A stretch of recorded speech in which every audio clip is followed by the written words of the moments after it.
అందరికీ నమస్కారం. శ్రీ అపరాజిత వంటిల్లు స్వాగతం. నేను మీ భవాని. ఈరోజు వీడియో చూస్తే అర్థమైపోయింది కదా, మన ఆరోగ్యానికి మేలు చేసే మునగాకు టమాటా రసం పెడుతున్నాను. ఇవి ఆరోగ్యానికి చాలా మంచిది కదా. కంటి చూపు పెంచుతుంది, ఎముకలకి బలము, రక్తం పడుతుంది, జుట్టు పెరుగుతుంది. మునగాకుతో బోళ్ళని రకాలు వంటలు చేసుకోవచ్చు. ఇలా రసం చేసి తాగండి, అన్నంలో తినొచ్చు. చాలా బాగుంటుందన్నమాట. ఒక మాట, మన ఛానల్ ఫస్ట్ టైం చూస్తున్నారా? సబ్స్క్రైబ్ చేయండి, లైక్ చేయండి, షేర్ చేయండి. నచ్చిందా వీడియో? కామెంట్ చెప్పండి. రండి ఇప్పుడు వీడియోలోకి వెళ్దాము. ఇది మన పెరట్లో ములగ చెట్టు అనమాట. చెప్పా కదా, కొంచెం ఎత్తైనాక తీసేస్తూ ఉంటా. ఎప్పటికప్పుడు ఇలాంటి లేతకూర అయితే బాగుంటుంది, అందుకని చెట్టును నేను పెరగనివ్వను. ములగాకు కారము పప్పులో వేసుకోవటానికి, పచ్చడి చేసుకోవటానికి ఇలా ఉపయోగిస్తాను అన్నమాట. ఇప్పుడైతే ఈ మునగాకుని రసం పెట్టడానికి కోస్తున్నాను. ఇలా ఇప్పుడైతే చాలా లేతగా ఉంది. ఇలా రసం పెట్టుకోవటానికి చాలా బాగుంటుంది, చపాతీలో కూడా చాలా బాగుంటుంది. ఇప్పుడు ఆ మునగాకుని కోసి శుభ్రంగా కడిగాను. ఆకేమీ ఆరవసరం లేదు, ఎందుకంటే మనం రసమే కదా పెడుతుంది, అందుకని. అలా కాడున్నా పర్లేదన్నమాట, ఎందుకంటే వేయించుకుంటాం కదా, అందుకని. ఇప్పుడు రసానికి కావాల్సినవి పదార్థాలు చూద్దాము. మునగాకు 4 రెమ్మలు, కరివేపాకు, టమాటాలు 3, ఒక ఉల్లిపాయ, ఒక నిమ్మకాయ, మీరు నిమ్మకాయ బదులు చింతపండు కూడా తీసుకోవచ్చు, ఉప్పు, ఎండుమిరపకాయలు, అల్లము, చిన్నుల్లిపాయ, కొంచెము బెల్లము. రసములో మీకు కావాలంటే బెల్లం వేసుకోండి, లేదా మానేసేయండి, అది మీ ఇష్టం అన్నమాట. 1 టీ స్పూన్ ధనియాల పొడి, 1/2 టీ స్పూన్ జీలకర్ర పొడి. మనకి ఇవన్నీ మునగాకు టమాటా రసానికి కావాల్సిన పదార్థాలు.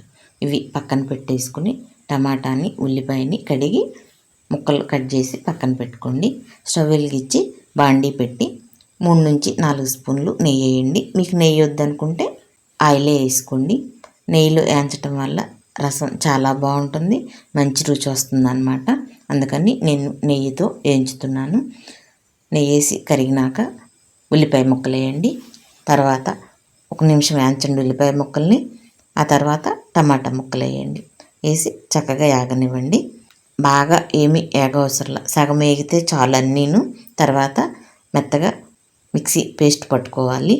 ఇప్పుడు 10 ఎండుమిరపకాయలు వేసాను, 1 అంగుళంన్నర అల్లపు ముక్క, 1 చిన్నుల్లిపాయ, ఉప్పు, పసుపు ఇవన్నీ వేసి కొంచెం సేపు ఏగనివ్వండి. ఇలా వేయించటం వల్ల రసం చాలా రుచిగా ఉంటుంది, చాలా బాగుంటుంది అన్నమాట. కారం కంటే ఎండుమిరపకాయలు వేస్తే రుచి వస్తుంది, అందుకని ఎండుమిరపకాయలు వేసాను. చాలకపోతే కారం వేసుకోవచ్చు తర్వాత కొంచెం. ఇప్పుడు అవి కొంచెం వేగినాక మునగాకు, కరివేపాకు బాండీలో వేసి 3 నిమిషాలు వేయించండి. టమాటా ముక్క మెత్తబడితే చాలు, బాగా ఏగవసరం లేదు. చూడండి, చక్కగా ఆకు మెత్తగా అయిపోయిందనమాట. ఇప్పుడు ఇక బెల్లం వేద్దాము. బెల్లం వేసినాక 1 నిమిషము మళ్ళీ వేయించుదాము. వేయించి అప్పుడు మీరు టమాటా ముక్క ఉడికిందా లేదా చూసుకోండి. కొంచెం మెత్తగా అయిపోతే ఏమవుతుందంటే మిక్సీలో తొందరగా నలుగుద్ది, అందుకని అనమాట. చూడండి, చక్కగా మగ్గింది, ఉడికింది టమాటా ముక్క. ఇక ఇప్పుడు స్టవ్ కట్టేసేద్దాము. ఉడికింది, పక్కన పెడదాం. బాండీని పెట్టి ఆ ముక్కలు ఆరినాక జార్లో వేసుకుని మెత్తగా పేస్ట్ అల్లి మిక్సీ పడదాము. ఇప్పుడు ఆరిపోయిందనమాట. ఇక జార్లో వేస్తున్నా, వేసి మెత్తగా పేస్ట్ పట్టి మిక్సీ వేసాను. ఈ పేస్ట్ని పక్కన పెట్టుకుందాము. చూడండి, చక్కగా అంత మెత్తగా వేసుకోవాలి. ఇప్పుడు ఇది పక్కన పెట్టేసి స్టవ్ వెలిగించుకుని ఒక గిన్నె పెట్టుకోండి. పెట్టి దాంట్లో కొంచెం ఆయిల్ వేసుకోండి. వేసి తాలింపు వేద్దాము. మీకు ఇలా తాలింపు వద్దనుకుంటే ఆ పేస్టు గిన్నెలోకి వేసేసుకుని మీకు కావాల్సిన నీళ్లు పోసుకుని, రసం చిక్కదనానికి సరిపోను నీళ్లు పోసి, ఉప్పు కారం ఏమన్నా తగ్గితే కనుక వేసుకోండి. మళ్ళీ రసం కాగినాక చివరికి తాలింపు పెట్టుకోండి. ఇక్కడైతే నేను ఇప్పుడే వేస్తున్నా.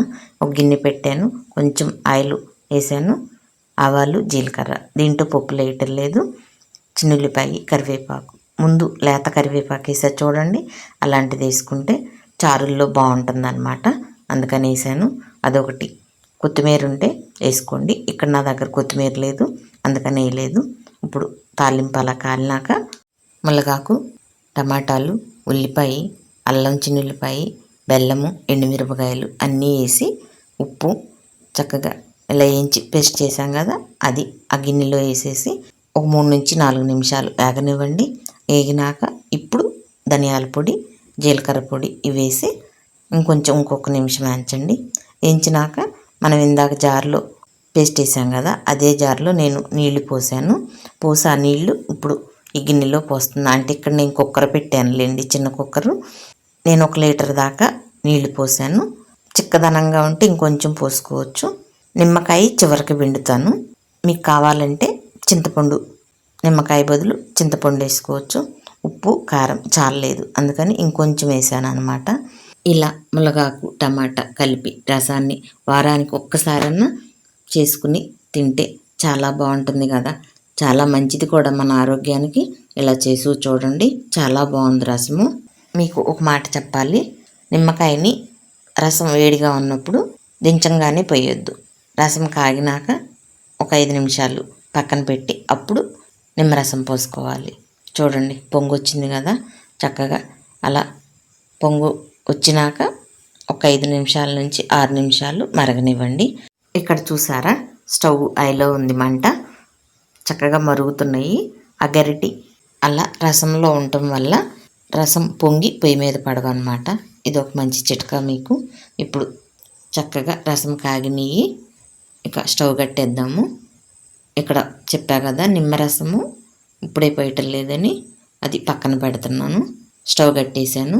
5 నిమిషాల తర్వాత ఇప్పుడు నిమ్మరసం పోస్తున్నా. ఇప్పుడు నిమ్మరసం పోసి కలిపి ఒకసారి మళ్ళీ ఉప్పు చూసుకోండి, చాలకపోతే కొంచెం వేసుకోండి. ఇలా చక్కగా ఇలా మునగాకు టమాటాలు కలిపి రసం పెట్టుకుని వారానికి ఒక్కసారైనా సరే తిని చూడండి.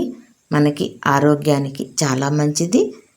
మునగాకు ఇలా పచ్చిది దొరకకపోయినా ఇప్పుడు పొడి దొరుకుతుంది కదా, దాన్ని అయినా సరే ఇలా రసం పెట్టుకోవచ్చు. కాకపోతే మునగాకు పచ్చాకుతో అయితే ఇంకా రుచి ఎక్కువ ఉంటుంది. అదొకటి, ఇప్పుడు డాక్టర్లు ఆ పొడిని, మునగాకు పొడిని రోజు 2 స్పూన్లు ఏ కూర వండుకున్నా దాంట్లో కలుపుకొని తినమని చెప్తున్నారు. ఎందుకంటే కళ్ళకు మంచిది, ఎముకలకు మంచిది, రక్తం పడుతుందని, చాలా ఆరోగ్య ప్రయోజనాలు ఉన్నాయని మునగాకును బాగా తినమని చెప్తున్నారు డాక్టర్లు. తప్పకుండా ఆకు దొరికితే ఇలా ఆకుతో చేసుకోండి ఏదైనా సరే, లేదా పొడినైనా ఉపయోగించి చక్కగా ఇలా చేసుకోండి. చాలా బాగుంది రసము.